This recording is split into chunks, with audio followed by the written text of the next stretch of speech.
Hi, I'm JD, and today's DIY is home soap making. This is a way that we can all increase our sustainability by creating things that are plastic free. Things that we make in the shop are shampoo bars, conditioner bars. These work just like a soap. They suds right up. This one rinses right out. And they replace so many plastic bottles. So if you can make the switch, it's a really important one. And this is something that you can learn to do yourself, or you can get soap from me. We make the Granola Girl line. Bar soap is so much more sustainable than body wash. So this stuff is coming back. You know, it's safe for your septic systems. It's safe for gray water. Let me show you how to do soap at home. It's important to read up about this before you start, because the lye, sodium hydroxide, is extremely caustic and it can cause horrible burns. So this is not something to just launch into without doing some research. I'm happy to help you if you want to come to Conspire and ask me questions. But sodium hydroxide is a salt, and oils are a fat.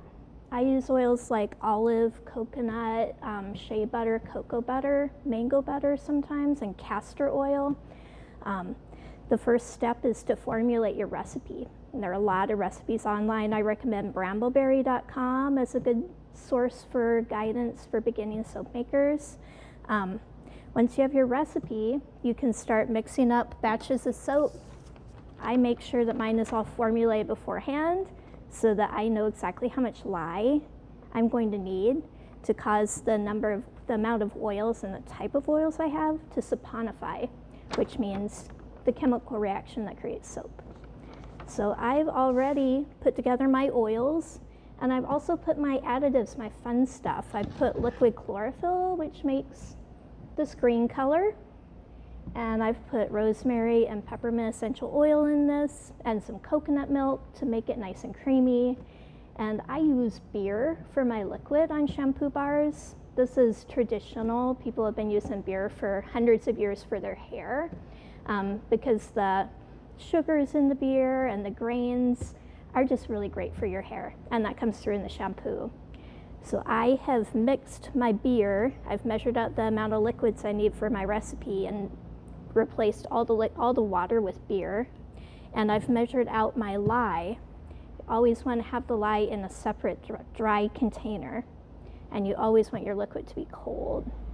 So when I do this, I keep this in the sink, and I wear my safety stuff, my glasses. Always wear gloves that are going to be impervious to something that can burn through real lightweight stuff. Anytime you deal with lye, you want to be wearing all this equipment, long sleeves, closed-heeled shoes. Then I would have my measured out amount of lye and my measured out amount of cold liquid, and I would slowly pour the lye into the liquids. In the case of beer, it will start foaming up because it has a little bit of carbonation in it. I recommend starting with something that's not beer.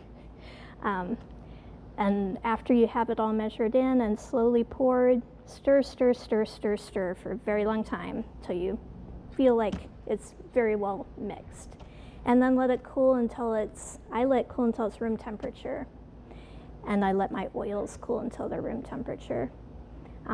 That's called room temperature soap making, is the kind of soap making I do.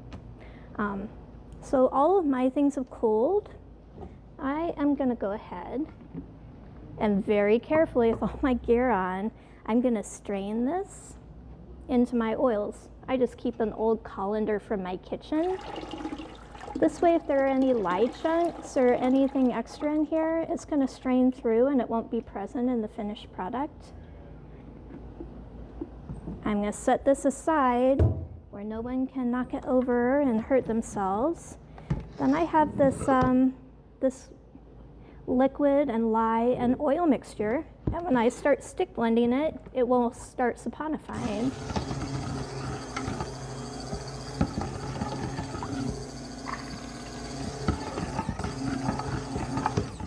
You can tell it's saponified enough to pour into the molds when it's kind of the texture of pudding, and the little droplets make a little dimple in the oils.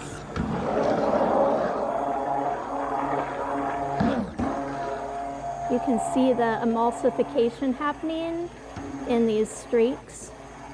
I want it to be all the way emulsified, and I want it to drop, drop, drop. It's getting there.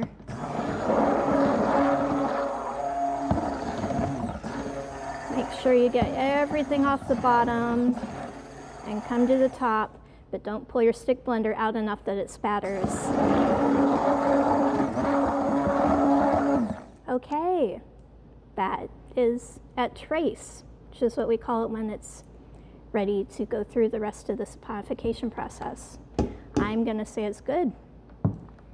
So this is going to cause burns for the next 24 hours until it hardens, basically. So you don't want to get any of this on your skin. You just pour it into the molds. I have these nice silicone molds, but you can use a Pringles can for this, or you can use something like the packages tofu comes in, or like plastic shoe boxes from the dollar store. Just make sure you line them with wax paper or parchment paper. I don't have to do that because I'm using silicone, but it's expensive. It's not necessary for beginners. If you're using a round mold like this, it's nice to have a canning funnel. Just makes it a little easier. I need one more mold. I keep everything right here because I won't have much working time. In 5 minutes, this will be too hardened for me to pour. It also takes a little bit of muscle.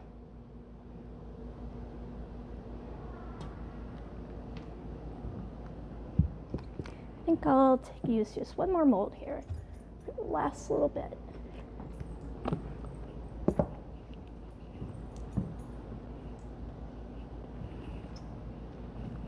I had to learn how to get the last bit out of a big pan by myself.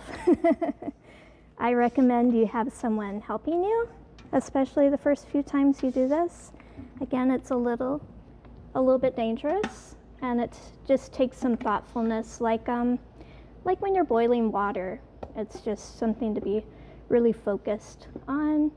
I never do it when my kids are around or when I have animals needing my attention. Just a nice, quiet place where you can work is really important. But as you can see, once you get this made, you'll have a lot of soap for a really long time. And for a home soap maker, this is enough shampoo, probably for a couple years. And that will replace so many plastic bottles. I'd like to show you really quick how I cut the soap. I have a big soap cutter that I use. I have these nice wooden logs with silicone inserts, but you don't need any of this stuff. Like I said, shoebox from the dollar store works just great. These guys I can kind of pinch out, and this is how I did it before I had these molds too. I just pinched on the bottom, and then if you fill this with hot water, it'll rinse right out. I'm cutting these by hand because I embedded jasper in this one. I'm making some crystal embed soaps. But this is how you can do it at home too. You don't need a crinkle cutter. You can use a butcher knife. Just see, kind of eyeball or mark on the soap with a ruler where you want your soaps to end. And just try to stay totally up and down.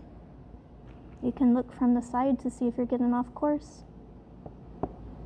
Just like cutting cheese, it's very satisfying. Do another one like that. If you're making these at home, you don't have to worry so much about them being perfectly straight, but I'm a Virgo, so I like them to be like that. You can also use a stamp. I have a special soap stamp, and you can stamp your soaps if you like. I'll show you how to do that. You just line it up and tap, tap, tap. It's a little noisy. And then there's the stamp. So that's how to do it. Come and ask me if you have any questions, and I'm happy to answer them.